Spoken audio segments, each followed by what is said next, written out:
أخيرا النصيحة اللي نعطيكم وهي الآتية: تشبثوا بكتاب الله، تشبثوا بكتاب الله.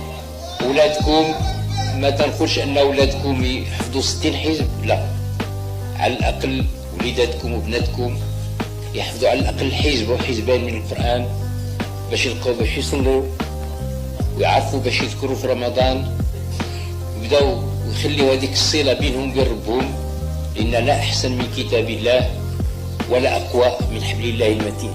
وأخيرا